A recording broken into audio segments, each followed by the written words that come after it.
ये सुन लो भाई, बेटी बचाओ बेटी पढ़ाओ भाजपा और मोदी की सरकार की हकीकत। इससे पहले निकिता तोमर की गोली मार दी गई, उससे पहले वाल्मीकि समाज की बेटी मनीषा वाल्मीकि, उसको साथ बलात्कार हुआ, जीभ काटी, गर्दन तोड़ दी और उसके बाद में उसकी बॉडी को डीएम, कप्तान और एसआई ने रात में जलाया कि अपराधियों का संरक्षण किया जाए। नित्यानंद, इनके चिन्यानंद, इनके पार्टी के वो बलात्कारी कुलदीप सेंगर, उनने उन्नाव में दलित परिवार को पूरा समाप्ति कर दिया। बेटी का बलात्कार करने के बाद में उस पीड़िता ने अगर इनके खिलाफ आवाज उठाई। ये है आपके इस देश में भगवाधारी राजनीति करने वाले भाजपाइयों और संघियों का चरित्र। बाबा भीमराव अम्बेडकर के संविधान ने सभी को समानता का अधिकार दिया है, इसलिए ये भारत में संविधान के विरोधी है। केवल भाजपाई और संघ के माध्यम से इन्होंने हमारे देश में राजपूतों को, ब्राह्मणों को संविधान विरोधी बनाया है।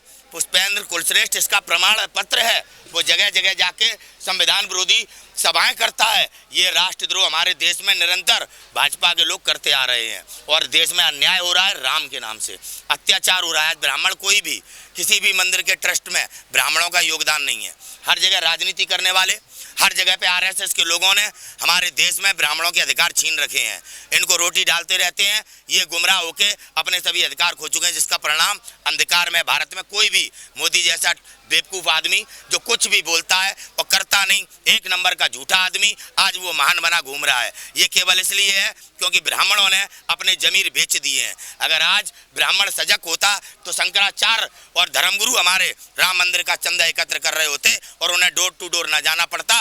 अयोध्या में ही पूरे देश के नागरिक जा जाके चंदा देते, लेकिन चंदे के नाम पे हफ्ता वसूली पिछले कई बार ये लोग कर चुके हैं। प्रधानमंत्री केयर फंड के माध्यम से बड़े बड़े उद्योगपतियों को ब्लैकमेल करके चंदा वसूली की गई। वो किसी देश के नागरिक के हित में नहीं आई, कोई उसकी जांच नहीं कर सकता। गुंडा एक्ट है एक प्रकार से हमारे देश में प्रधानमंत्री केयर फंड। आपको समझना पड़ेगा। ये कहते हैं जय श्री राम, बेटी बचाओ बेटी पढ़ाओ, मंदिर हम बनाएंगे, और आपको भिखारी बना दिया।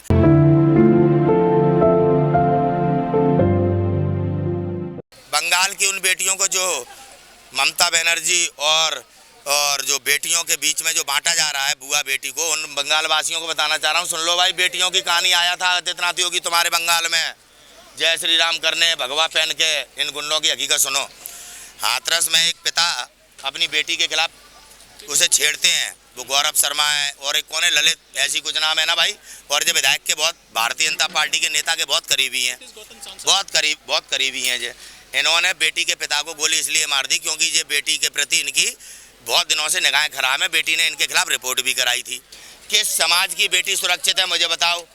हर समाज की बेटियों का शोषण करना किस प्रकार से। आप देखो, दिशा रवि ने आवाज उठाई, बेटी वो जेल में।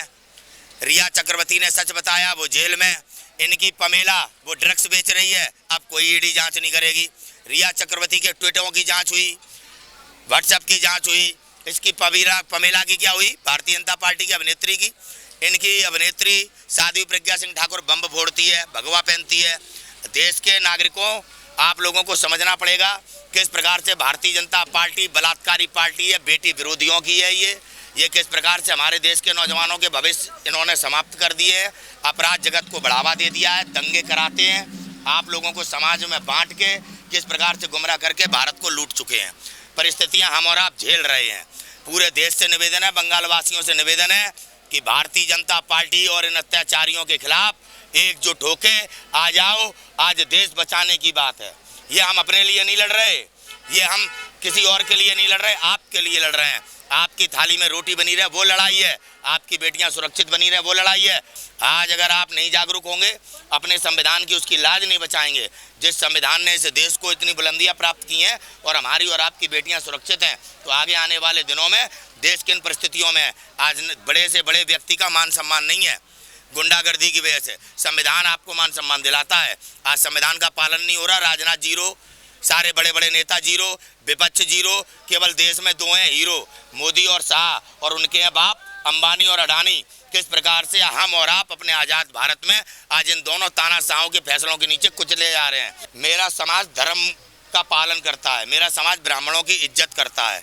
हम अपनी सभ्यता और संस्कृति के खिलाफ नहीं जाते। स्वार्थ में, सत्ता के लालच में मेरे ही समाज में महाराणा के भाई ने अपने ही भाई के पीठ में खंजर भोंका, महाराणा के साथ गद्दारी की। वो भी राजपूत थे, दोनों एक ही बाप की औलाद थे। संस्कार से मतलब होता है। महाराणा की माँ ने अपने महाराणा को अच्छे संस्कार दिए, जो धरती पुत्र कहलाता है। मान सिंह भी राजपूत था, जिसने मुगलों की गुलामी को स्वीकार किया। महाराणा ने जीते जी नहीं किया, ना उनके बच्चों ने किया।